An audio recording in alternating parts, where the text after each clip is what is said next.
अस्सलाम वालेकुम। Info with बदर में आपको खुशामदीद कहते हैं। उम्मीद करता हूँ आप खैरियत से होंगे। आज की मेरी वीडियो एक्सपीरियंस के हवाले से है। आपकी करियर ग्रोथ कैसे होती है। Number 1 age, number 2 education, number 3 आपका एक्सपीरियंस, नंबर 4 आपके सर्टिफिकेशन।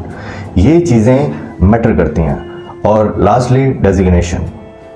जैसे कि अगर आप 18 to 20, 22 में फॉल कर रहे हैं तो आपके पास क्या होना चाहिए HSC फील्ड के लिए, सेफ्टी प्रोफेशन के लिए। तो आपके पास आयोश, ओशा, फायर सेफ्टी ये मस्ट है। देन आपके पास इंटरमीडिएट, मैट्रिक ये एजुकेशन में होना चाहिए। फिर साथ अगर आपकी जॉब भी है कहीं पे, जॉब अपनी सिक्योर कर लेते हैं, इसमें असिस्टेंट, इसमें वर्क परमिट, रिसीवर बन सकते हैं, इसमें टेक्नीशियन की जॉब, इवन कि आपको ऑफिस बॉय की जॉब मिलती है ना, तो आपको सिक्योर करनी चाहिए। क्योंकि जब आप जाएंगे प्रैक्टिकल लर्निंग की तरफ, ये ना देखें मुझे सैलरी मिल रही है कि नहीं मिल रही, आपको सीखना है। आपकी एज है आपकी पर्सनैलिटी डेवलपमेंट, ठीक है, खुद पे इन्वेस्ट करना है आपने। तो जाइए, जो भी आपको मिलता है 15,000, 20,000, 25, 50 जो भी मिलता है उसको सिलेक्ट करें, चूज करें, इग्नोर ना करें, घर ना बैठे रहें। ये ना हो कि डांस एंड डिनाइल, जब टाइम गुजर गया फिर उसकी कोई कदर नहीं होती, कोई कीमत नहीं होती। तो अपने टाइम को वैल्यू दें। ये आपका फर्स्ट सेशन है। उसके बाद आपने प्रमोट होना है तो आपके पास मिनिमम 4 to 5 ईयर का एक्सपीरियंस होना चाहिए और साथ में निबोश IGC होना चाहिए। कोशिश करें कि तब तक आपका BS बैचलर्स की डिग्री भी आपके पास आ चुकी है। अब आप प्रमोट किस पे होंगे? सेफ्टी सुपरवाइजर्स, इंजीनियर्स, ऑफिसर, ये सारा आप इसमें फॉल करेंगे। इंस्पेक्टर लग सकते हैं आप। पाकिस्तान और इंडिया का या ओवरऑल जो ड्रॉबैक है, अगर मेरे पास कोई भी आया, लेट्स सपोज FF के लिए आया, फायर फाइटर के लिए, अब मैं जिसके पास निबोश है, आयोश है, ओशा है और BS की डिग्री है उसको प्रेफरेंस दूंगा, या जिसके पास आयोश, ओशा है और मैट्रिक है? डेफिनेटली मैं कहूँगा कि ये समझदार भी होगा, ठीक है, सिचुएशन को टैकल भी अच्छा करेगा, प्रोफेशनल होगा, तो मैं उसको चूज़ करूँगा।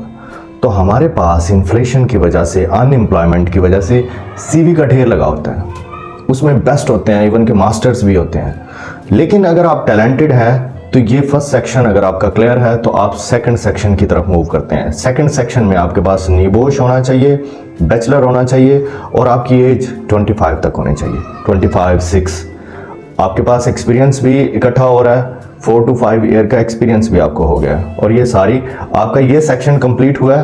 अब आप चाहते हैं कि मुझे मैनेजरियल पोस्ट तक जाना है, डायरेक्टर तक जाना है, मेरी प्रमोशन नहीं हो रही, अब मुझे उसको अचीव करना है। उसके लिए सर्टिफिकेशन आप लेवल 6 की तरफ मूव करें। लेवल 6 में कौन सा आता है? लेवल 6 में IDP आता है। IDP एक्सपेंसिव है, टाइम टेकिंग है, उसकी तरफ आप जा सकते हैं। ASP आता है, एसोसिएट सेफ्टी प्रोफेशनल्स, ये आप कर सकते हैं। NVQ कर सकते हैं। NVQ की रिक्वायरमेंट है कि आपके पास जॉब एक्सपीरियंस होना चाहिए। देखें, लेवल 6 एक डिप्लोमा है, नॉट सर्टिफिकेट। इसको मिनिमम 5 to 6 मंथ्स लगते हैं आपको अचीव करने में।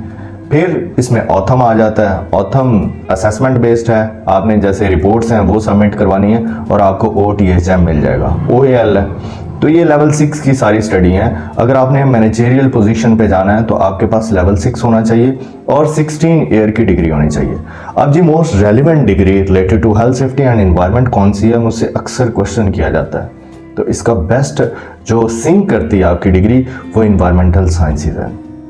अगर आप ऑयल एंड गैस सेक्टर की तरफ मूव करते हैं तो फिर सबसे जो बेस्ट डिग्री है वो आपकी केमिकल इंजीनियरिंग है। अगर आपने अपने गोल को बड़ा नैरो किया हुआ है, स्पेसिफाइड किया है कि मैंने कंस्ट्रक्शन साइट पे जाना है, तो फिर आप सिविल इंजीनियरिंग की तरफ जा सकते हैं। अगर आप कहते हैं कि मैंने एक पावर सेक्टर में जॉब करनी है, तो फिर आपके पास इलेक्ट्रिकल की डिग्री होनी चाहिए। तो ये होता है, डिग्री मस्ट है। कुछ स्टूडेंट का क्वेश्चन होता है क्या मैं सर्टिफिकेशन करूं और अपनी प्रोफेशनल एजुकेशन जैसे कि FA, BA ये स्टॉप भी कर दूं तो मुझे कोई इशू तो नहीं होगा? डेफिनेटली एक 4 साल की बेटी जाए, एक 6 मंथ का है, ये आप आपस में मिला नहीं सकते इनको।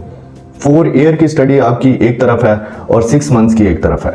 तो आपको एजुकेशन स्टॉप नहीं करनी है। आप ओपन के थ्रू जाएं, आप वर्चुअल, आप फिजिकल, जब भी आपको मौका मिलता है तो डिग्री ज़रूर करें। कोई भी करें, कोई भी आपका प्रोफेशन है, आपकी लर्निंग स्टॉप नहीं होनी चाहिए। जिस दिन आप स्टेगनेंट हो गए उस दिन आपकी प्रमोशन नहीं होगी, आप एक लूप में घूमते रहेंगे।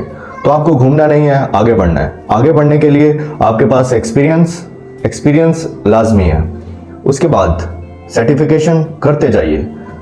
Third, age factor.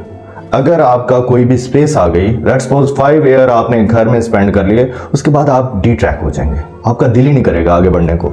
तो अपने टाइम को वैल्यू करें और टाइम बिल्कुल भी ज़ाया ना करें। अगर आज भी आप घर में बैठे हुए हैं कि कोई हेल्प ऊपर से आ जाएगी और मैं ऐसी डिग्री कर चुका हूँ और निबोश मेरे पास है और मेरी जॉब क्यों नहीं हो रही, जॉब ना होने की सबसे बड़ी वजह स्किल है। स्किल सीखिए और आगे बढ़िए।